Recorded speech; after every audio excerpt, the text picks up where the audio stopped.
My name is Salil Tripathi, and I'm here in Jaipur, the central Indian city, at the Jaipur Literature Festival, in conversation with Sadaf Saaz Siddiqi, who A is a poet, B she is a human rights activist, and C she also works and operates a garment business in Bangladesh, in Dhaka. And over the past few weeks, we've had a few conversations with other people about the treatment of workforce there and the Rana Plaza crisis. So, Sadaf, I want to ask you a question from both perspectives. One as a human rights activist, and the other as someone who has a stake in the business. What exactly ails the industry? What exactly is the problem here, and how it can be fixed? I mean, I think that one big problem with the industry is that there is a sort of disconnect between the workers or the people who work for the industry and the owners, and then sort of the greater sort of industry connecting right back to sort of the buyers as well. And so coming at from a women's activist point of view.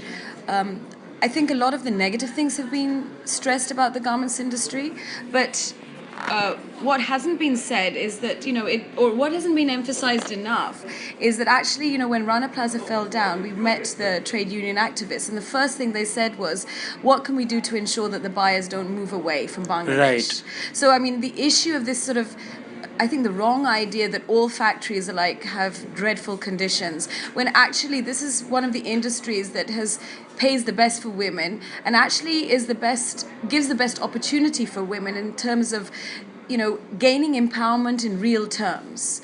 And I think there's been extensive research done on what Naila Kabir has done a lot of work. Naila Kabir, and so what gives, and they've found out that paid work outside the home, and on the top of that is garments work, actually gives women sort of more decision-making power for their own individual bodies, in their communities and in their families. Right. Now, in that kind of a context, given that such a major disaster occurred and so much scrutiny is being placed on the Bangladeshi garment sector, what are the steps you think that the industry can take to reassure buyers abroad and to reassure workers at home that it won't happen again? I mean, I think, it's a work in progress. Right. And I think an enormous amount has been done. Actually, before Rana Plaza as well. I mean, because the Tazreen example was there. Tazreen, an example. These are horrific examples of a huge industry. I mean, there are over 3,500 factories, and probably a large amount of factories are regularly audited by third-party international auditing companies, even for many years leading up to Rana Plaza. And since Rana Plaza, life has not been the same. I mean, there have been a lot of initiative taken by individual owners as well as the industry to ensure, monitoring of conditions. And I think that, a lot of sort of boxes were ticked, except when Rana Plaza fell, the idea of that a building could fall down. So basically, that has been added to the sort of checklist, the structure of the building, and there's been extensive sort of work by factory owners to sort of upgrade factories and have regular audits. And I don't think that is that information is getting out there enough. So my question is, the one thing that we are familiar in the West, at least, is the issue of Accord and Alliance, these two initiatives that have come up to deal with that. Are they sufficient? Are they right? Is that the way to go? Or do you think there is a more homegrown solution that might be better in this kind of a context? I mean, there's been because this is entirely auditing, inspections, and if you don't meet the standard, you're kicked out.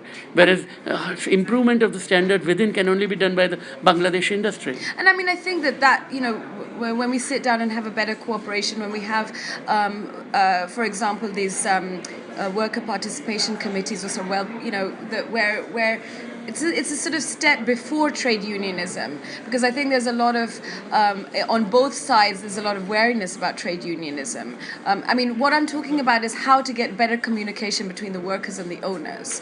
And I really think that if you talk to anybody absolutely in the industry, if the owners and workers actually sort of are able to communicate, then a lot of things are solved before a lot of other people with vested interests come into the picture. For Accord and Alliance, it's basically a lot of money to pay foreign firms to come and do auditing. And yet a lot of that money could have been spent in actually improving conditions in the factories. On the ground, indeed. And what we're talking about is a lot of factories have many of the basic things in place. But to go to the next step, sort of very fancy fire alarms and factory doors and everything, where you need a huge amount of investment, rather than spending millions for international companies to be, for their auditing bills, because it's just an auditing and monitoring system, which is again flawed. And there's a lot of, I think, controversy over the way that's being done, because it's like having an exam without a syllabus. Often they'll come in and they won't share their findings, and then you'll hear about them later, and then it'll be huge in expense to upgrade. Whereas a lot of factories are becoming very safe, even maybe without having that much of an investment.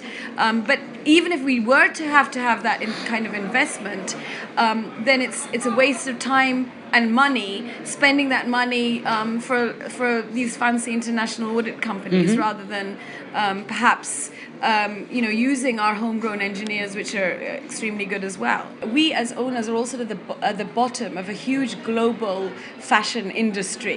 We are absolutely the bottom rung, and we're squeezed every single day. And I have the real problems of having to run the factory, secure orders, where sometimes our customers and the prices have not changed for 3-4 years, even despite the fact that there's been a 77% hike in salaries. So what happens is that so your margins are squeezed. Our margins are completely squeezed, and I've heard of other owners who've had to sort of reduce further their margins because of money that is being used for a cordon alliance, where their buyers are having to give to that kitty, and yet they're squeezing the prices. So quite often the customers abroad are wanting to sort of be politically correct, but they're not prepared to sort of budge 1 inch in financing or giving up any of their margins. So does Yunus's proposal of a t-shirt tax, I think is the way he put it, that every t-shirt you buy abroad you should pay $1 more or something, which can go towards some of this cost. Is that a way out? If that money then goes directly to the workers in a proper way, I would be all for it. But we also have to have the real challenge of running an industry and being able to employ as many women as possible on the ground here. Because if we do shut down a huge amount of factories and just have a few left, then there is no other better option for many women. And absolutely, and that's a point you made, and which I think is worth stressing and putting it in cold print or in cold sentences here, that one of the great achievements of Bangladesh has been female participation in the labor force. And it's also and I think the interesting thing is working outside the home, because it's brought about a huge social change. 25 years to wander around on your own in Dhaka as a woman was unthinkable. And because of these amazing women, each and every one of us is safer on the streets day and night. Because women are now seen everywhere, and it's something that fathers are marrying their daughters off later, because they're seeing something positive in this. Bachelorettes are sort of taking a house together and living on their own in Dhaka city, which was unthinkable also. So all of these things are bringing different kinds of ways of and it's transformed the society. Absolutely. I think Bangladesh has defied all odds as far as sort of social change within a short time. I think it's kind of defied the pundits. Wonderful.